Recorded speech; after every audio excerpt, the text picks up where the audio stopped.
जय श्री गोरक्ष। प्रिय श्रोताओ, आप सुन रहे हैं स्कंद पुराण और आज आप सुनेंगे स्कंद पुराण का भाग 44 तथा महेश्वर खंड में कुमारी का खंड का भाग 43। पिछले भाग में आपने सुना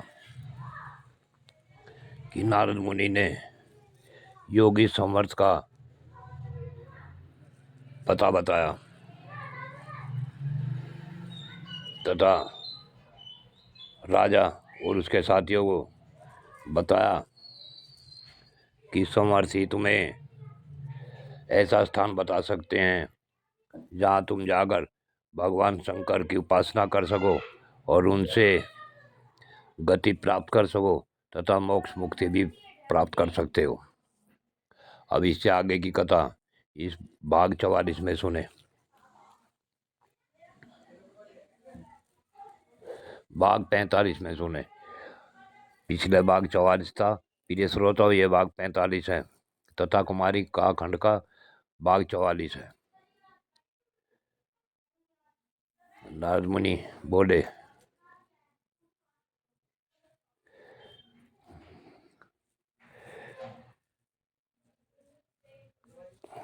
महर्षि समर्थ ने तब उन राजा और उसके साथियों से कहा कि राजा मरुत यज्ञ की सिद्धि के लिए चेष्टा कर रहे हैं, परंतु कुछ कारणवश देवताओं के आचार्य तथा मेरे पिता ने उनको त्याग दिया है।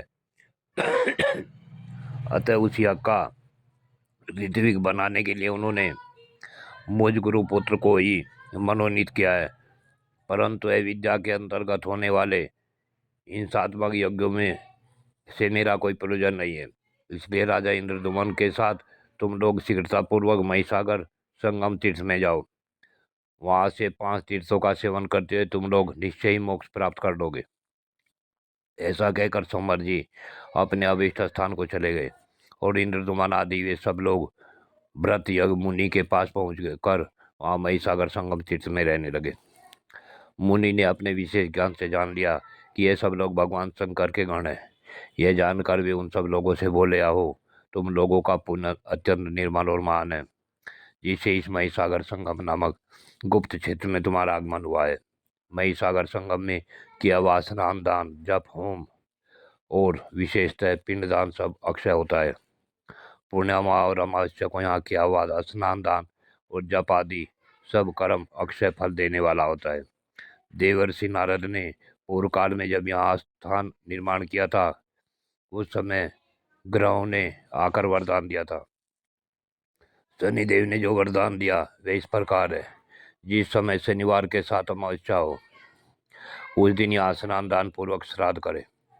यदि श्रावण मास के शनिवार को अमावस्या तिथि हो और उसी दिन सूर्य की संक्रांति तथा व्यतिपात योग भी हो तो पुष्कर नामक पर्व होता है। इसका महत्व 100 सूर्य ग्रहणों से भी अधिक है। उक्त सब योगों का संबंध यदि किसी प्रकार उपलब्ध हो जाए तो उस दिन लोहे की शनि की मूर्ति का और सोने की सूर्य प्रतिमा का महिसागर संगम में विधि पूर्वक पूजन करना चाहिए। शनि के मंत्रों से शनि का और सूर्य संबंधी मंत्रों से सूर्य का ध्यान करके सब पापों की शांति के लिए भगवान सूर्य को अर्घ्य देना चाहिए। उस समय वहाँ का स्नान प्रयाग से भी अधिक है। दान कुरुक्षेत्र से भी बढ़कर है, महान पुण्य राशि सहायक हो तभी यह सब योग प्राप्त होता है। यहाँ किए हुए श्राद्ध से पितरों को स्वर्ग में अक्षय प्राप्ति प्राप्त होती है। जैसे परम पवित्र गया सिर पितरों के लिए परम तृप्तिदायक है, इसी प्रकार उससे भी अधिक पुण्य देने वाला महिसागर संगम है।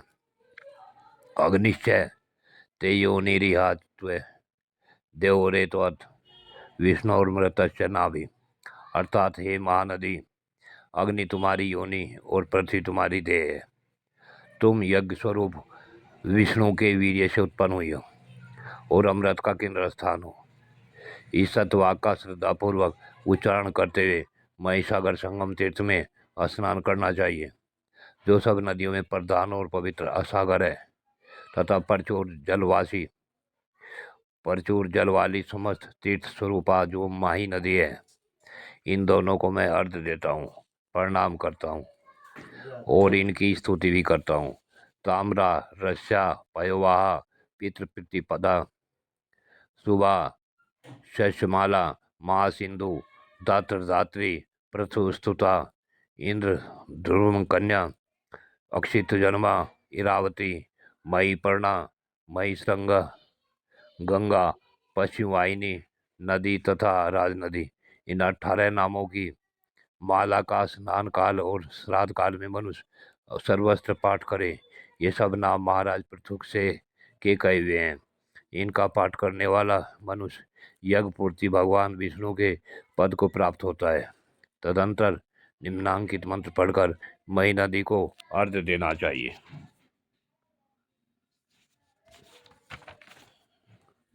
प्रिय श्रोताओ, उस मंत्र का अर्थ है कि हे देवी, तू इस पृथ्वी की दुग्ध है, परमानंद की राशि है, संपूर्ण विश्व को मोहने वाली है तथा समस्त सरिताओं की महारानी के रूप में प्रकट हुई है। हे महाद्रव्य, तू मेरे पाप को हर ले। जय शिव गोरक्ष। प्रिय श्रोताओ, आज की कथा यहीं पूर्ण होती है। आगे की कथा अगले भाग में।